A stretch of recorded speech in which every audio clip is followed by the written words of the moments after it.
Welcome to week 3. The Buffalo Bills will kick off against the Miami Dolphins this week. The Bills coming off a pretty easy victory against a New York Jets team, which are they legit? Are they not legit? After week 1, I thought they were. After last week, I don't think they are. Going against a Miami Dolphins team that is 0-2. Week 1 was a brutal one for them, and week 2, a back and forth potential game of the week nominee. They lost it, though, to the Patriots 33-27. First thing I want to talk about this video is Josh Allen and James Cook. The offense with the Buffalo Bills was clicking on all cylinders last week against the Jets. Again, after a short week, we'll have to see if anyone pops up on the injury report. This video will probably go up Monday, so we won't know too much, but short week, you got to imagine some of the guys that were out, like Taron Johnson, still might not be back, and some of the guys that got injured in that game, like Cam Lewis, might not be able to recover in time to make this game. Same goes for the Dolphins, though. Their offense, it wasn't terrible, but Tua had a big interception. He threw for 315 yards and had 2 touchdowns, so that's not bad by any means. But again, a crucial interception, and Tua continues to underthrow his receivers. A-Chain, not a good game from the ground, 30 yards on 11 carries. Washington didn't do too much better, 23 yards on the ground. Ollie Gordon only had 1 carry for 8 yards. Tyreek Hill had over 100 yards in the air. A-Chain did have a touchdown receiving in 92 in the air, so definitely more of a receiving threat last week against the Patriots than he was on the ground. And that Bills defense, they were able to hold the Jets offense to minimal yardage in the air and on the ground. But more impressively, I thought, was the way they handled the Jets running game. And the Jets running game was phenomenal. I got to say, against the Steelers, they were able to kind of open up the pass with that run. It completely went away. The Bills' defensive line dismantled the Jets' offensive line. The Bills were able to just stop the run right off the bat, and then once you get a lead like that, you can kind of set back and predict that they're going to throw the ball. I was surprised how well the Bills' defense did without 2 major players in Ed Oliver and Taron Johnson. Going back to the Dolphins, though, the defense, Tyrell Dodson, our old friend, is there. Some other guys to highlight, Minkah Fitzpatrick, Bradley Chubb. These are some really good players. You got to watch out for them.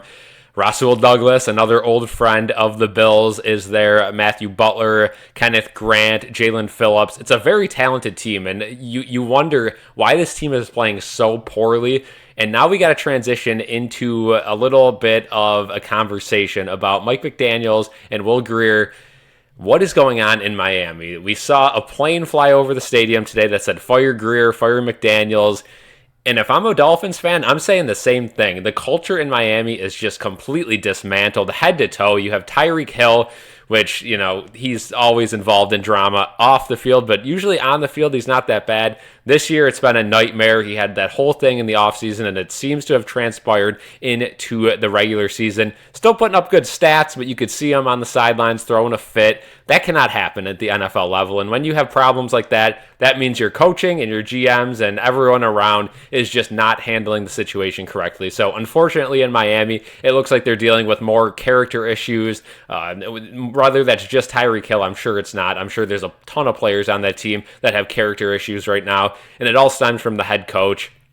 Mike McDaniels, he seemed like that, new, fun head coach a couple years ago, but really he hasn't been able to form any culture in Miami. It certainly bit him in the butt so far, and you could tell that team just doesn't have too much respect for him. They play undisciplined football, they give up dumb errors, and they just haven't won so far this season. 0-2, if you're a Dolphins fan, you had to be thinking, maybe we have a chance at the wild card this year, but you can't lose back-to-back divisional games. So we'll see what happens this game against Buffalo. Buffalo, a team that is 1 win away from really cementing themselves as a permanent threat in the AFC. I think if the Bills can start off 3-0, the rest of that schedule all the way to like week 9 against the Chiefs is pretty cupcake.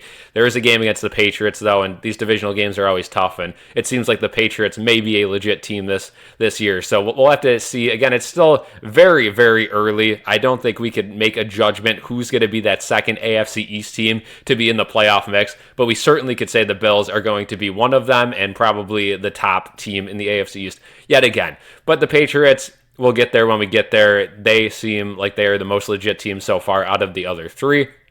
The last thing I want to touch on in this video is Josh Allen's complete dominance of the Dolphins throughout his career. Josh Allen, it seems every time he plays the Dolphins, goes for over 400 yards, has a crazy game, multiple throwing touchdowns, a rushing touchdown or two.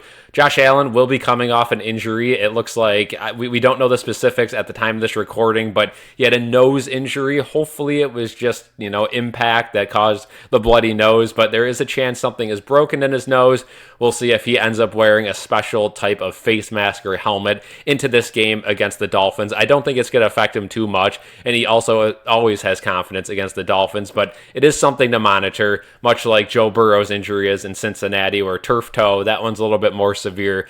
We'll see what happens in the AFC, but this is a crucial game for the Dolphins. If they start off 0-3, you could basically mark the season as a disaster already. Then they're going to have to make some trades or do something, maybe fire a coach, maybe fire a coordinator, maybe even fire a GM to get this team back on track.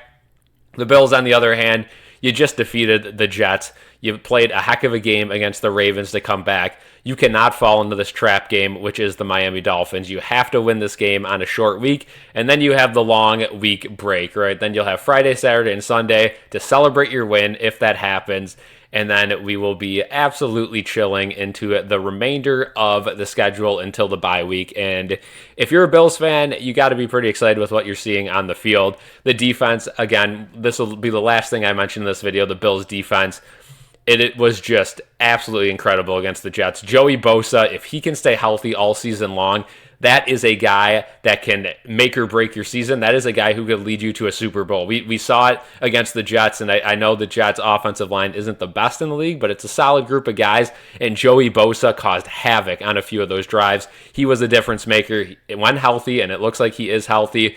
There's a lot of question marks going into this year. A lot of people didn't even talk about Joey Bosa coming into this season. He is a top edge rusher in this league, and if Joey Bosa can stay healthy, the rest of this Bills defense is going to follow him along. Matt Milano had a solid start to this game. I thought the safeties, Cole Bishop, started to play a little bit better. Tre'Davious White, fresh off an injury, first game back as a Buffalo Bill. He looked great, so there's really no negatives to talk about this defense. The only touchdown the Jets scored was in garbage time when the Bills' third and fourth stringers were out there on defense. Hopefully the Bills can bring that momentum they had in that Jets game on the defensive side of the ball into this next one against a Dolphins team, which I think has a more talented offense. I think the Dolphins overall are more talented than the Jets, but I think the Jets are a closer knit group. They play better team football, minus the flags that we saw last week, but in general, and I think the Dolphins, they can really torch you with Jalen Waddle and Tyreek Hill downfield. So that's going to be something to look for if the Bills secondary is healthy or not this game. Thank you guys for watching this video. Be sure to leave a like and subscribe. And now let's see what our BSC panel has to say about this Week 3 matchup between division rivals. Tua, pressured, look out, forced to throw it, and it's going to be picked off along the sideline. Ingram untouched. So Tua under pressure trying to throw it away, not far enough. And another run back for a score.